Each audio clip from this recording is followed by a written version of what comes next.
அரங்கம் நிறைய வந்திருக்கக்கூடிய அத்தனை தமிழ் காதலர்களுக்கும் எழுத்துலக ஜாமவான்களுக்கும் மாலை நேரத்து வணக்கம். ஒரு அஞ்சலி கூட்டம் எப்படி நடத்தணும், ஒரு அஞ்சலி கூட்டத்தில் என்ன சொல்லணும், அஞ்சலி கூட்டத்தினுடைய நோக்கம் தான் என்ன? 2007-8 அந்த காலகட்டத்தில் எழுத்தாளர் சுஜாதா தவறிட்டாங்க. அப்போ இயக்குனர் வசந்த் கேளடி கண்மணி திரைப்படம் எடுத்த ஒரு அஞ்சலி கூட்டம் ஏற்பாடு செய்திருந்தார். நாரதகான சபா நிரம்பி வழிகிறது. நான் ஒரு எளிய வாசகனா அப்படி ஓரமாக நின்றுக்கிட்டு இருந்தேன். எல்லா ஆளுமைகளும் வந்திருக்கிறாங்க. தமிழ் எழுத்தாளர்களில் முத்திரை பதித்த முக்கிய எழுத்தாளர்னா பாலகுமாரன் ஐயா வந்திருக்கிறாரு. ஒவ்வொருத்தரும் பேச பேச ரொம்ப எமோஷ்னலாக எல்லாரும் அவங்களுடைய அந்த பர்சனல் கனெக்ட் இருக்கும் இல்லையா. சுஜாதா சாருக்கு திரைத்துறையிலும் நண்பர்கள் அதிகம். எல்லாரும் பேச பேச எமோஷ்னலாக இருந்தாங்க. ஒவ்வொரு முறையும் கீழே இறங்கி வசந்த் சார் வந்து பாலகுமாரன் சார்கிட்ட ஐயா அடுத்து நீங்கள் அப்படிங்கும்போது அப்படி ஏந்திரிப்பார். அவரால் பேச முடியாது. கண்ணிலேருந்து தாரையாக கண்ணீர் கொட்டும். இல்லைடா நான் அப்புறம் பேசுனா உட்காந்துருவேன். இது ஒரு 4 முறை. நான் கரெக்டாக அங்கே தான் நிற்கிறேன். ரொம்ப சங்கடமாக இருந்தது, என்ன இப்படி போகுதுன்னு. அப்போ பேராசிரியர் கு ஞானசம்பந்தம் ஐயா மேடைக்கு மேலே பேச வந்தார். வந்துட்டு ரொம்ப எளிமையாக சுஜாதா அவர்களினுடைய எழுத்துக்களில் இருக்கிற ஹாஸ்யம் இருக்குது பாருங்கள், நகைச்சுவை இருக்குது பாருங்கள், அதை கடன்னு சொல்லிகிட்டே இருந்தார். சுஜாதா ரொம்ப விவரமான ஆளுங்க, போகிற போக்கில் ஏதாவது ஒன்று சொல்லிட்டு போயிடுவார். சேலை அவள் உடும்பில் பூணூல் அப்படின்ட்டு எழுதிட்டு போயிட்டாரு அப்படின்னு கீழே எல்லாரும் சிரிக்க ஆரம்பிக்கிறாங்க. அவர் பேசுகிறாரு தன்னை மறந்து சிரிச்சுக்கிட்டே இருக்கிறாங்க. நடுவில் ஒரு துண்டு சீட்டு நம்ம நண்பர் நிக்கில் முருகன் வந்து வைக்கிறாரு. அதுக்கு பிறகும் ஃபுல்லாக பேசி முடித்து கீழே இறங்கினோன்னா நான் கேட்டேன், சார் நடுவில் ஒரு துண்டு சீட்டு வந்தது என்ன? அப்போ சொன்ன ஒன்றும் இல்லை, நம்ம உலகநாயகன் கமல்ஹாசன் ஒரு துண்டு சீட்டை அனுப்பியிருந்தார், என்ன பேச்சை முடிக்க சொல்லியிருந்தேன். இல்லை தன்னை மறந்து திருமதி சுஜாதா கொஞ்ச நேரம் சிரித்து கொண்டிருக்கிறார், இன்னும் சிறிது நேரம் பேசுங்கள்னு எழுதி அனுப்பியிருந்தாரு. வாழ்நாள் துயரம்ல அவங்க திருமதி சுஜாதாக்கு வந்து எப்பேற்பட்ட அதையே மறந்து ஒரு எழுத்தாளனுடைய அந்த அந்த பன்முக திறமையை, அந்த குணங்களை எல்லாம் சொல்லி, உண்மையில் ஒரு எழுத்தாளருக்கு நாம் செலுத்தக்கூடிய மிக சிறந்த அஞ்சலி என்ன தெரியுமா? அவர் எழுத்தை கொண்டாடுவது தான். வாழ்நாள் முழுக்க பூமணி ஐயாவினுடைய எழுத்தை நாம் கொண்டாடணும். என்னுடைய சின்னஞ்சிறு வயதிலிருந்து ரொம்ப சேட்டை பிடித்த பையனா. எல்லா மேடையிலும் எந்த அமைச்சரும் சொல்ல மாட்டாங்க, நான் சொல்வேன். என் வகுப்பின் ஆக சிறந்த மக்கு மாணவன் நான் தான். ஒரு குழந்தை ஆடும் ஓடும் பாடும், ஒரு குழந்தை ஸ்போர்ட்ஸில் இருக்கும். நான் எதுவுமே பண்ண மாட்டேன், அமைதியாக இருந்து நல்லா வேடிக்கை பார்ப்பேன். ஒரு சின்ன மாட்டு வண்டி, அப்போலாம் இந்த குப்பைகளை சுத்திகரிப்பு செய்கிறதுக்கு மாட்டை கட்டி தான் அந்த வண்டியில் வந்து போவாங்க. அது மெல்ல மெல்ல அசைந்து தான் போகும். அதில் இருக்க டயர்கள் கூட ரொம்ப படுதடைந்தான் இருக்கும். ஆனால் பார்க்கும்போது அதில் வந்து ஏதோ பார்த்துக்கிட்டே இருக்கிற மாதிரி இப்படி வேடிக்கை பார்ப்பனாகவே நான் இருந்தேன். அப்போ ஒரு கோடைகால விடுமுறையினுடைய கடைசி நாள், இன்னைக்கு ஆசை தீர விளையாண்டுடணும் அப்படின்னு விளையாடிக்கிட்டே இருக்கும் சோறு தண்ணி இல்லாமல்.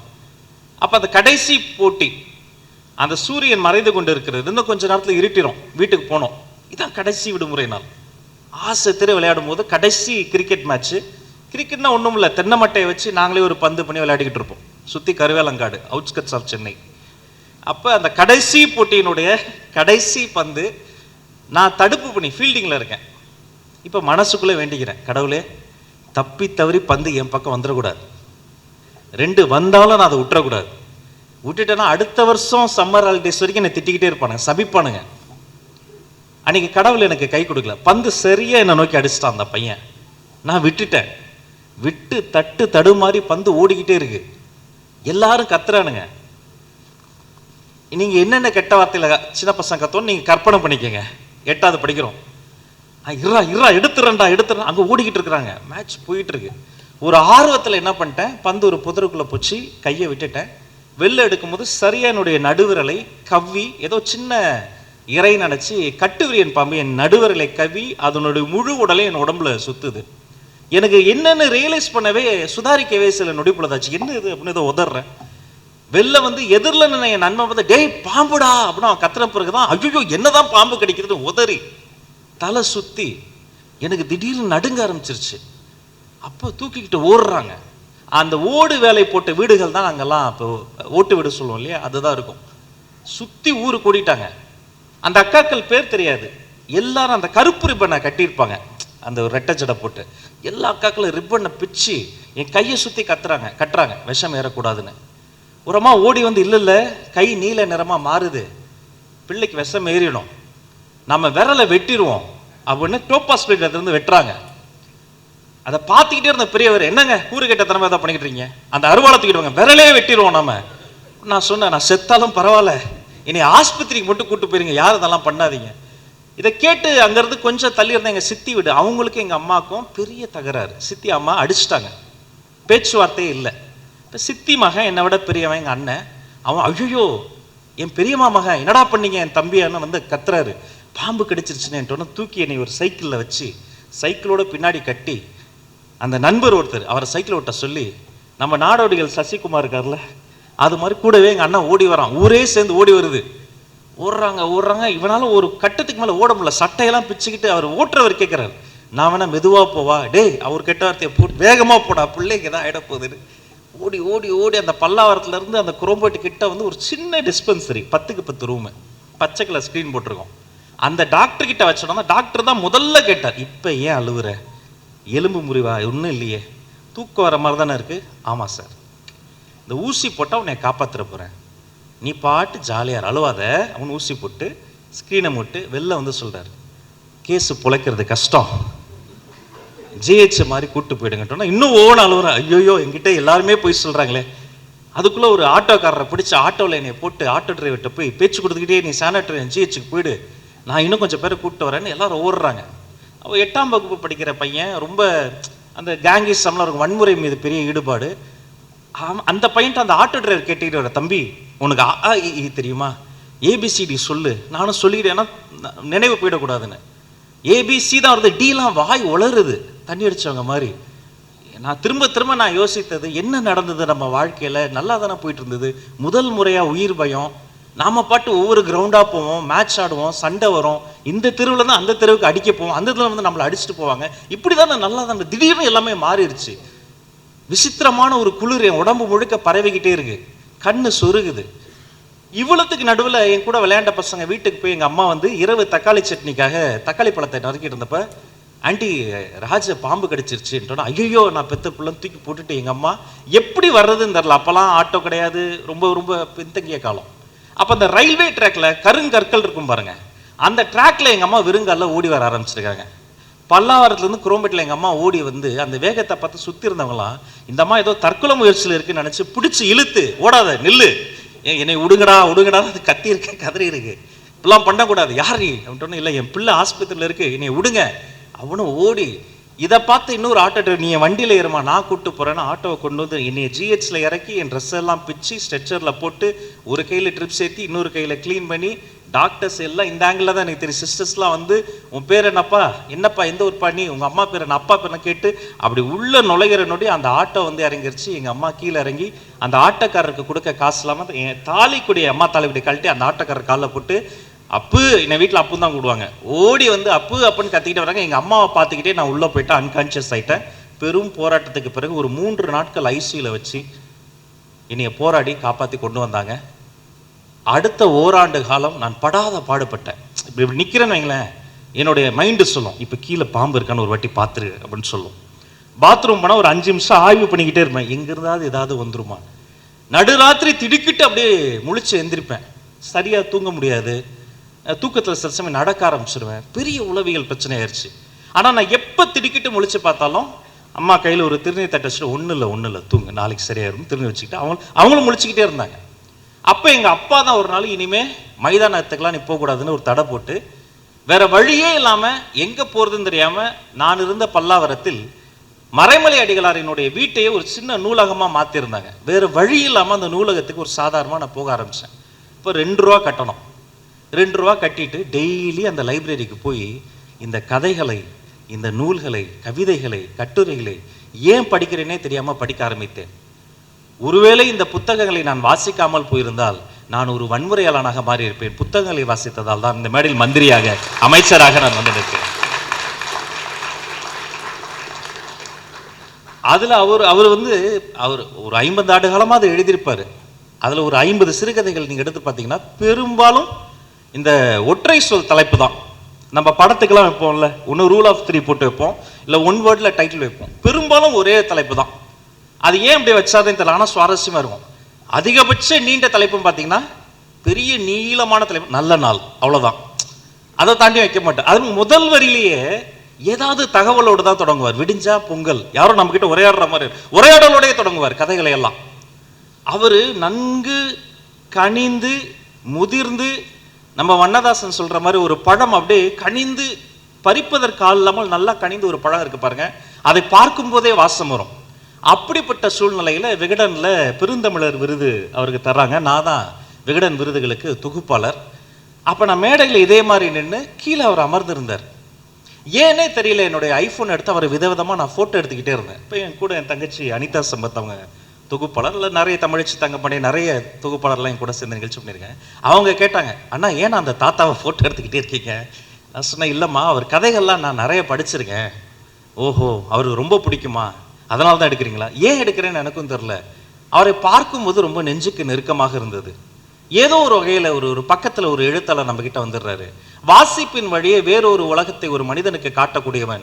உண்மையில் சொல்ல போனால் ஒரு மனிதனுக்கு இந்த தாய் தந்தை ஆசிரியனை தாண்டி இந்த உலகத்தை வேறொரு கோணத்தில் பார்க்க முடியும்னு காட்டக்கூடிய ஒரு தலை சிறந்த ஆசிரியர் அந்த எழுத்தாளர்கள் மட்டும்தாங்க. ஒரு குழந்தையை அப்படியே மாற்றி விட்டுரும்.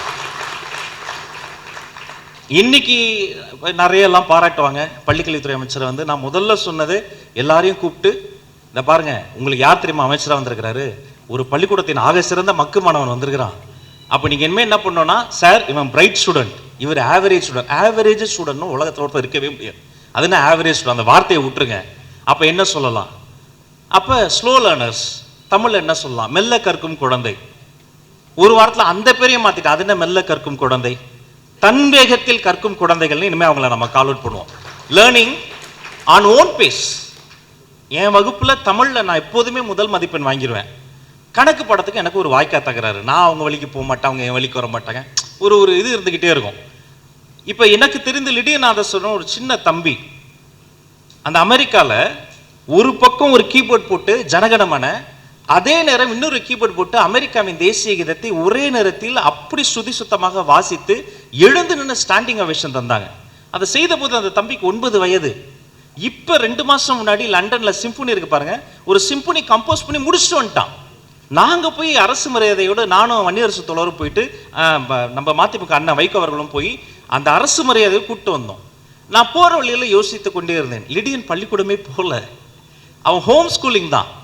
ஆனா அவன் வாசிக்கிற வேகத்தில் பல்லாண்டு காலம் தொழில் முறையாக பல வகுப்புகளுக்கு போன ஒரு மியூசிக் ஸ்டூடெண்டால வாசிக்க முடியாது. அப்ப பார்ப்பதற்கு ஒன்று போலவே இருந்தாலும் இந்த பூக்கள்லாம் பாருங்க, எல்லாமே பூக்கள்னு சொல்லுவோம். ஆனா ஒரு பூவை போல, பூவிதழை போல பயாலஜிக்கலி இன்னொரு பூ இருக்கவே முடியாது.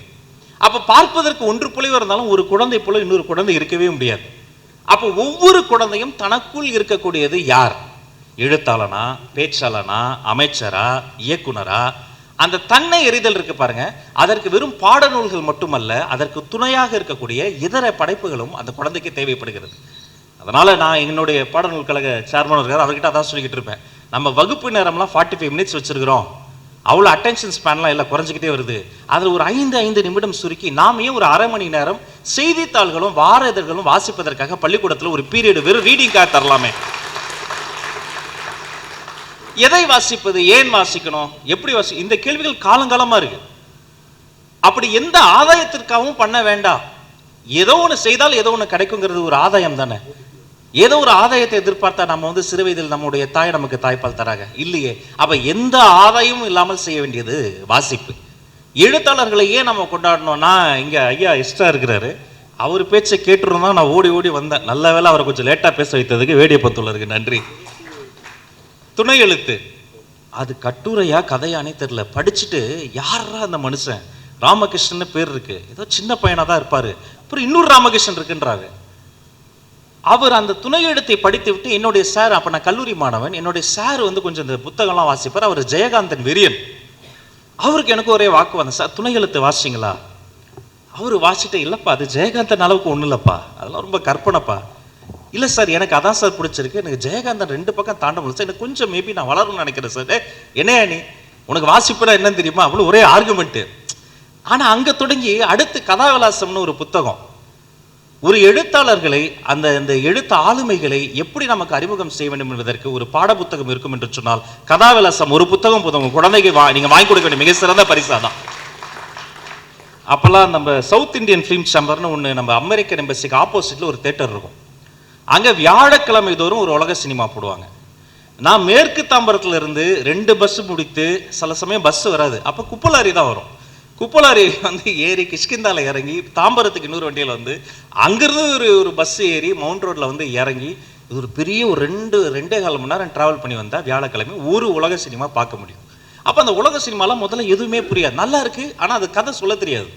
அடுத்த நாள் என்னுடைய நண்பர்கள் கேட்பாங்க, என்ன மச்சான் படத்துக்கு போய்ட்டு என்ன கதை, அதை எப்படி நான் சொல்லுவேன், அது ஒரு அனுபவம், அதெல்லாம் நீங்கள் அனுபவித்து பார்த்தா தான் புரியும். ஆனால் கொஞ்சம் கொஞ்சமாக என்னுடைய ரசனையை அது மாற்றியது. அங்கே வரக்கூடிய மனிதர்கள், சத்யேந்திரான இப்போ சமீபத்தில் தவறிட்டார், அவர் எல்லா ஸ்க்ரீனிங்க்கும் வந்துடுவார். அந்த ஜோல்னா பையை விடவே மாட்டார். அதில் அவருக்கு பிடித்த கொஞ்சம் புத்தகங்கள் இருக்கும், எல்லாரிடமும் பேசுவார். அப்படி ஒரு நாள் அங்கே வந்த மனிதர்கள் எல்லாமே, ஒரு நாள் பாலுமகேந்திரா சார் வந்திருந்தார். நான் போய் அவர்கிட்ட போய் பேசுனேன். எனக்கு இருந்த சில்லி டவுட்ஸ்லாம் நான் போய் பேசுறது, இளம் கன்று பயமறியாதில் அவர் எல்லாத்துக்கும் பொறுமையாக பதில் சொல்வார். அப்போ நம்ம தோழர் சி மகேந்திரன் பையன் புகழ்னு சொல்லிட்டு, அவர் என்னுடைய நண்பர், இலக்கிய நண்பர். அவருக்கும் எனக்கு தான் இந்த இலக்கிய சண்டைகள்லாம் நிறைய வரும். அப்போ ஒரு நாள் அவரையும் கூப்பிட்டு வந்துட்டு அவர் முன்னாடி பாலுமகேந்திரா சார்கிட்ட பேசுகிறேன். அவர் பயங்கரமாக பேசுகிறாரு, எனக்கு ஒரே கர்வம், பார்த்தியா பாலுமகேந்திரா சார் நம்ம ஃப்ரெண்டு ஒன்று சொல்லிவிட்டு, அன்றைக்கி ஒரு வியாழக்கிழமை படம் முடிஞ்சு வெளில வரும், ஜோன்னு மழை பெய்யுது, எல்லாரும் மழைக்காக ஒதுங்கியிருக்கிறோம், சில பேர் ஓடிட்டாங்க. அப்போ அந்த மழையில் நனைந்து ஒரு குட்டி நாய், அந்த நாய்க்குட்டினா அது ஒரு ஸ்ட்ரே டாக், அது ஒரு சொறி நாய், அது வந்து அப்படியே அந்த ஓரமாக நிற்கிது. பாலுமகேந்திரா சார் முட்டி போட்டு அதுக்கிட்ட பேசிக்கிட்டு இருக்காரு, என்னடா நனைஞ்சிட்டியா, குளிராக இருக்கா, டீ சாப்பிடலாமா. அப்போ புகழ் மகேந்திரன் சொல்கிறாரு, என்னை கூப்பிட்டு, மச்சி அவர் எல்லா நாய்கிட்டையும் பேசுவார் போலரு, அது தெரியாமல் நீ கர்வத்தில் சுற்றிக்கிட்டு இருக்கிற. அப்போ நான் சொன்னேன், இல்லைடா அதில் உங்களுக்கு ஒரு சந்தோஷமா, இல்லைடா அது பாரு, அது வந்து அவ்வளோ அடிப்பட்டு புண்ணோடு இருக்குது, அது வந்து இன்ஃபெக்ஷன் கூட வரலாம், ஆனால் அதுக்கிட்ட போய் ஒரு பேசிகிட்டு இருக்காரா, அது பதிலுக்கு அதுவும் வாலாட்டுது, அவர்கிட்ட உடம்பு சிலிர்த்து காட்டுது. அப்போ அந்த ஒரு ரசனை வந்து, நண்பர்களை நாம் சந்திக்கக்கூடிய ஒவ்வொரு மனிதனுமே ஒரு புத்தகம் தான். அவர்களிடம் சொல்வதற்கு ஒரு கதை இருக்கிறது, கேட்பதற்கு நமக்கு காதுகள் இருக்கா, அதான் கேள்வி. அந்த மனிதர்களிடமிருந்து ஒரு கதையை நம்ம வாசிக்கணும், ஒரு புத்தகத்தை படிக்கணும், அதனால் என்ன கிடைக்கும், ஒன்றும் வேண்டாம், எந்த ஆதாயம் வேண்டாம். உங்களுக்குள் தன்னை அறியவும், ஒரு நல்ல மனிதனை அடையாளம் காணவும், உங்களுடைய வாழ்க்கை போன வாரத்தை விட இந்த வாரம் கொஞ்சம் ஆறுதல் அடையவும், இன்னும் கொஞ்சம் நேற்றை விட இன்று நாம் ஒரு நல்ல மனிதனாக உருவாகவும் இந்த வாசிப்பு பழக்கம் தேவை. அதற்காக வேணும் நம்ம எழுத்தாளர்களை வாசிக்கிறோம். அமைச்சர் எந்த மேடைக்கு வந்தாலும் கோரிக்கை வைப்பாங்க, இங்கேயும் சாரு நம்ம அண்ணெல்லாம் கோரிக்கை வச்சாங்க, நான் பதிலுக்கு ஒரு கோரிக்கை வைக்கிறேன். எஸ், நீங்கள் சொன்னதையெல்லாம் கேட்டு இந்த மணிமண்டபம் விஷயமாக கண்டிப்பாக முதல்வரினுடைய கவனத்துக்கு கொண்டு போய் இது பரிசீலனை செய்யப்படும் என்பதை தெரிவித்துக் கொள்கிறேன். கொஞ்ச நாள் முன்னாடி நம்ம காந்தி மண்டபம், ராஜாஜி மண்டபத்துக்கு நடுவில் இந்த சுதந்திர போராட்ட தியாகிகளுக்காக ஒரு இடம் இருக்குது. அங்கே அரசு முறையில் மாலை மரியாதை செய்வதற்காக நான் அந்த இதெல்லாம் தமிழ் வளர்ச்சித்துறை தான் ஏற்பாடு செய்வோம், மெமோரியல்ஸ்லாம். போய் என்னுடைய அமைச்சர்லாம் கூப்பிட்டு போனப்போ யாருமே இல்லை, கூட்டமே இல்லை, ரொம்ப மனவேதனையாக இருந்தது. அப்புறம் நான் கேட்டேன், என்னப்பா இதெல்லாம் எப்படின்ட்டோன்னா, இல்லை சார், இந்த மாதிரி மாலை போடுற அன்றைக்கி க்ளீன் பண்ணுவோம், அப்புறம் கட்டி முடிக்கும் போது கொஞ்சம் பேர் வருவாங்க, அதுக்கப்புறமேட்டு வருவது குறைந்து விடுது. அப்புறம் நான் யோசித்தேன், எனக்கு அது மாதிரி தொடர்ச்சியாக கோரிக்கைகள் வரும். ஐயா பாரதி ராஜா இயக்குனர் பாக்கியராஜ் சார் அவங்கெல்லாம், அவர்களுக்கெல்லாம் மணிமண்டபம் கட்டணும் கோரிக்கை வரும். ஆனால் நான் யோசித்து பார்க்கும்போது இந்த எளியவனுக்கு என்ன யோசனைனா, ஒரு மணிமண்டபம் கட்டுவது நல்லது தான், அதை விட இதை போல ஒரு ஆய்வரங்கம், கலையரங்கம் கட்டி அதுக்கு அவங்களுடைய பேரை வைக்கிற பொழுது மக்கள் கூட்டமும் அதிகமாக வரும், அதோடைய பர்பஸ் இன்னும் பெருசாக இருக்கும். இப்படி ஒரு மேடையில் 5 பேர் முன்னாடி பேச ஆரம்பித்ததா இன்றைக்கி சட்டமன்றத்தில் நான் பேசிகிட்டு இருக்கிறேன். இப்படி ஒரு மேடையில் ஏறி பேச்சு பிடிக்க அவங்க சின்ன சோப்பு டப்பா பரிசுகள் தான் இன்றைக்கி வந்து என்னை ஆளாக்கி அழகு பார்க்கிறது. அப்போ ஒரு கலையரங்கமும் ஆய்வரமும் கட்டினா இன்னும் கூட பயன் அதிகமாக இருக்குமே அப்படிங்கிறது ஒரு யோசனை. இருந்தாலும் அவங்க குடும்பத்தார் என்ன நினைக்கிறாங்களோ அந்த எண்ணத்திற்கு நம்ம வந்து செவி சாய்க்கணும். அப்புறம் இன்னொன்று, அவர் வந்து ஆமாம், அவருக்கு அந்த தலித் எழுத்து என்பது அவருக்கு ஓப்பாக இருந்தது கிடையாது தான். அதை நான் எப்படி பார்க்கிறேன், அவருக்கு அது ஓப்பாக இல்லாமல் இருந்திருக்கலாம், ஆனால் அவருடைய எழுத்து என்பது என்ன, எழுத்தாளர் எழுதுவதோடு எனக்கு தெரிந்த அவருடைய கடமை முடிந்து விடுகிறது. அவர் எதையும் நினைத்து வேண்டுமானாலும் எழுதியிருக்கலாம். எழுதப்படுவது மட்டுமல்ல எழுது, எழுத்து. ஒரு வாசகன் அவன் புரிந்து கொள்வதுதான் உண்மையிலே அந்த எழுத்து. அவனுக்கு அது ஆறுதல் தருகிறது.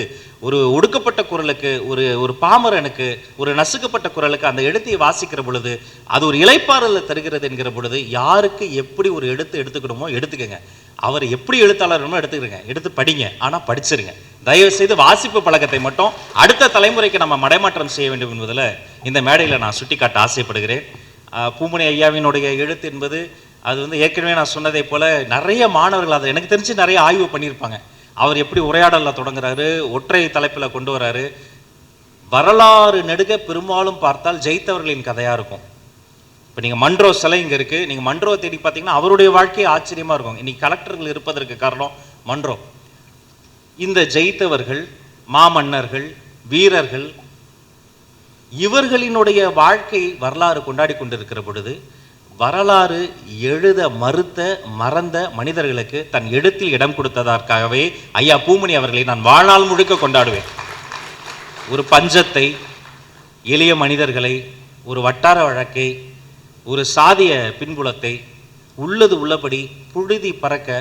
இப்போ நான்லாம் என்னையெல்லாம் வந்து பல விஷயங்களுக்கு வந்து தொடர்ந்து பயன்படுத்துவாங்க. ஒரு மாவட்டத்தில் என்ன பெரிய டிசாஸ்டர் வரும், ரெயின்ஃபாலா, பூகம்பமா, இல்லை ஏதாவது ஒரு ஆலை வெடி விபத்தா, அதை நாங்கள் ரொம்ப கேர்ஃபுல்லாக அதற்காக திட்டமிட்டு உழைச்சிக்கிட்டே இருப்போம் பிரச்சனை வர்றதுக்கு முன்னாடியே. இந்த எல்லா டிசாஸ்டருமே கண்ணுக்கு தெரியும். மழை வந்தால் இடுப்பளவு தண்ணி வீட்டை நின்றுனா 20 வருட சேமிப்பு கரைஞ்சிடும். நம்ம வீடுகளில் இடுப்பளவு ஹைட்டில் தான் டிவி இருக்குது, கம்ப்யூட்டர் டேபிள் இருக்குது, சோஃபா இருக்குது, பெட் இருக்குது, ஒரு பைக் இருக்குது, ஒரு கார் இன்ஜின் இருக்கும். அப்போ 20-25 ஆண்டு காலம் சேமித்து உழைத்து வாங்கிய வாஷிங் மிஷின், ஃப்ரிட்ஜு, டிவி எல்லாம் போயிடுச்சுன்னா அது ஒரு பெரிய டிசாஸ்டர். வரும்போது கண்ணுக்கு தெரியும். ஒரு பூகம்பம் வருதுன்னா அந்த இடிபாடுகள் எல்லாம் இடிந்து நொறுங்குவது கண்ணுக்கு தெரியும்.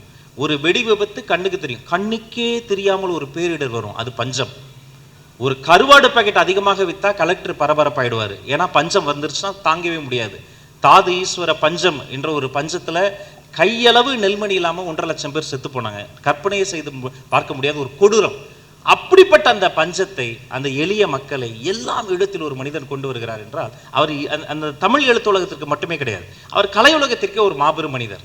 இன்னைக்கு எஸ்ட்ரா சொன்னார் பாருங்க, சலங்கை கட்டிய காகம். சலங்கை கட்டிய காகத்தை உங்களால் மறக்க முடியாது.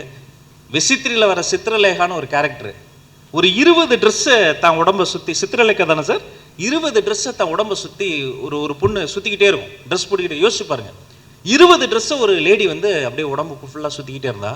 அந்த கதையின் பேரே விசித்திரி.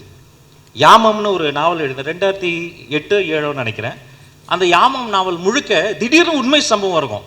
நாம் வந்து இந்த பரங்கிமலையிலிருந்து தான் இந்தியா மேப்பை உருவாக்கக்கூடிய அந்த GTSன்னு சொல்லுவோம், கிரேட் ட்ரிக்னாமெட்ரி சர்வே.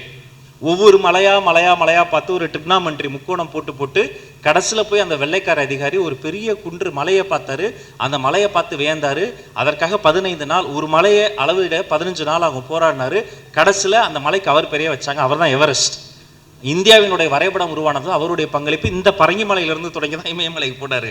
இது மாதிரி கேரக்டர்ஸ் வரும். இன்னொரு பக்கம் ஒரு எளிய குடும்பம், பல நூற்றாண்டுகளாக எப்படி ஒரு குடும்பம் அழிந்து போய் மறுபடியும் எப்படி வந்தது. அதில் குறிப்பாக ஒரு அத்தர் வரும். யாமம் புக்கை படிச்சுட்டு எனக்கு அத்தர்னு அப்படி ஒன்று இருக்கிறதே அப்போ தான் தெரியும் எனக்கு. அந்த அத்தரை தேடி திருவான்னு அலைஞ்சிருக்கேன். நம்ம வந்து அத்தர் எங்கே வாங்கலாம், ஸ்பென்சர் பிளாஸா போனால் உண்மையாக கிடைக்குமா, மவுண்ட் ரோட் போனால் உண்மையாக கிடைக்குமா. அப்போ ஒரு எழுத்து என்ன செய்யும்னா, எழுதப்படக்கூடிய எழுத்தாளருக்கு வாழும் காலத்தில் அவர்களுக்கான ஒரு வல்லமையை, அங்கீகாரத்தை வாங்கி கொடுக்கணும். அவர்கள் வாழ்ந்து முடித்த பின்பும் வன்முறையின் பாதையில் செல்ல வேண்டிய என்னை போன்ற மனிதர்களை எல்லாம் ஒரு பொது இடத்தில் ஒரு மதிப்பும் மரியாதையும் வாங்கி தரக்கூடிய ஒரு நல்ல மனிதனாக, தன்னை அறியக்கூடிய ஒரு நல்ல மனிதனாக மாற்றக்கூடிய வல்லமை ஒரு நல்ல எழுத்துக்கு இருக்கு. அதுக்காகவே இந்த எழுத்தாளர்களை நம்ம கொண்டாட வேண்டும் என்று சொல்லி, எல்லா நம்ம நண்பர்கள், அவர் வேடியப்பன், அவர் நம்ம கரிகாலன், நம்ம சாரு டைரக்டரு, நம்ம முருகேஷ் சாரு, IAS சாரு, இந்த அரங்கம் பார்க்கும் போதே இன்னும் ஓரமாக ஒரு பயம். ஐயோ, பொதுவாக இலக்கிய கூட்டம்னா நம்ம நண்பர்கள் 25 பேர் தான் திரும்ப சுழற்சி முறையில் வந்துக்கிட்டே இருப்போம். ஆனால் பூமணி ஐயாக்காக ஆல்மோஸ்ட் அரங்கம் நிரம்பியது. இங்கு வந்து சிறப்பு செய்த உங்களை வணங்கி வாழ்த்தி விடைபெற்று செல்கிறேன்.